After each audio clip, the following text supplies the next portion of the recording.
حضرت حسن بصری رضی اللہ تعالی عنہ رو رہے تھے اور کسی نے پوچھا کہ آپ رو کیوں رہے ہیں؟ فرمایا کہ مجھے اللہ کی بے نیازی سے ڈر لگتا ہے، وہ اگر جہنم میں ڈال دے تو اسے کون پوچھنے والا ہے۔ اللہ اکبر۔ تو نیکی کرنے کے باوجود بھی ڈرتا رہے اور اس کی رحمتوں کے لیے ملتجی رہے کہ مالک تیری رحمت سے ہی کرم نوازی ہوگی اور میں راہی جنت ہوں گا۔ عدل کریں تے تھر تھر کمبن اچیاں شانہ والے، فضل کریں تے بخشے جاون میں ورگے منہ کالے۔ تو اس کے فضل سے ہی بات بنتی ہے۔ تو فرمایا مگر اصحاب یمین فی جنات، وہ باغوں میں ہوں گے، یتساءلون عن المجرمین، وہ مجرموں سے سوال کر رہے ہوں گے۔ یہ جنت کے اونچے مقام پہ ہوں گے اور ایسے مقام سے ان کو جہنم دکھائی دے رہی ہوگی۔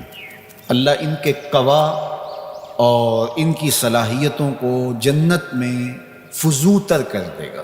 مقربین بارگاہ کی صلاحیتیں باقی لوگوں کی نسبت اللہ فزوں تر فرما دیتا ہے۔ آپ نے قرآن مجید میں یہ بارہا پڑھا کہ حضرت سلیمان علیہ السلام نے کتنے میل دور سے چیونٹی کی آواز کو سنا بھی اور اس کے مفہوم کو جو وہ کہہ رہی تھی سمجھا بھی۔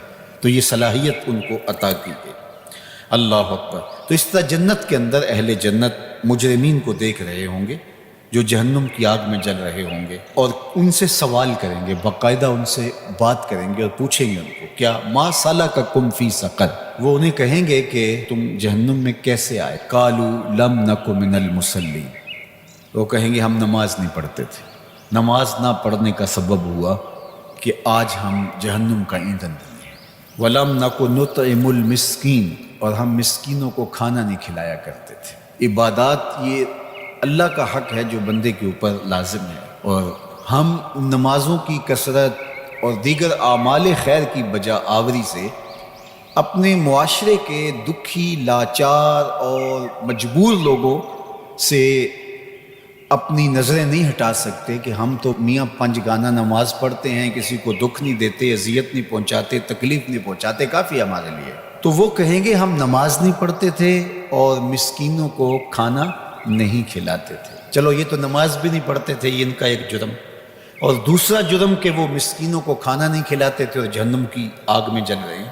اور اگر کوئی نماز پڑھتا ہو لیکن مسکینوں کو کھانا نہیں کھلاتا، اچھا وہ اگر یہ کہے کہ میں کھانا اس لیے نہیں کھلاتا کہ میرے پاس مالی استطاعت نہیں ہے کہ میں کسی کی ضرورت کو پورا کر سکوں، لہٰذا میں بری ہوں۔ لیکن قرآن نے اس سے بھی آگے کی بات کی، جو شخص مالی طور پہ مستحکم نہیں ہے لیکن اللہ نے اس کو زبان دی ہے، اللہ نے اس کو اثر و رسوخ دیا ہے، وہ کسی کو ترغیب دے کر کے کسی دکھی کی ضرورت کو پورا کروا سکتا ہے، اور وہ کہے کہ جناب میری یہ ذمہ داری میں شامل نہیں ہے، تو قرآن نے اس کی بھی مذمت کی۔ وَلَا يَحُضُّ عَلَىٰ طَعَامِ الْمِسْكِينِ، فرمایا کہ یہ مسکینوں کو کھانا کھلانے کی ترغیب نہیں دیتا۔ اس کو چاہیے تھا کہ وہ امراء کو اس کی ترغیب دیتا اور غرباء کی طرف ان کو متوجہ کرتا، تو اس کا یہ عمل بھی صدقہ قرار پاتا اور اس کا یہ عمل بھی اللہ کی رضا کا سبب اور ذریعہ ہوتا، اور وہ کہتا ٹھیک ہے یہ تڑپتے رہے، میں کیا کر سکتا ہوں، اور میں ان کے لیے کسی کو ترغیب ہی کیوں دوں۔ تو اس کی بھی مذمت کی گئی، اور ایسے نمازیوں کو کہا کہ وہ اپنی نمازیں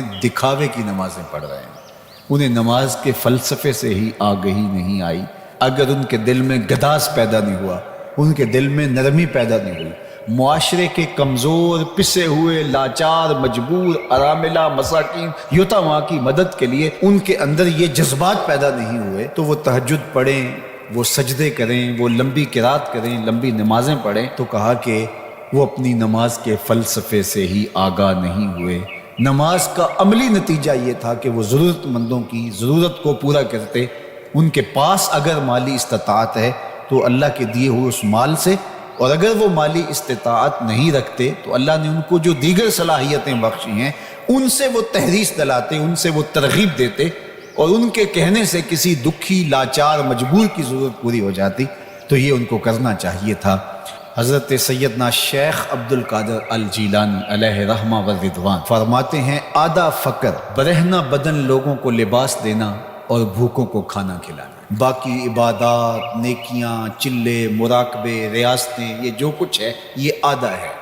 صرف آدھا فقر بھوکوں کو، لاچاروں کو کھانا کھلانا ہے، لوگوں کی ضرورتوں اور لوگوں کی احتیاج میں ان کے کام آنا ہے۔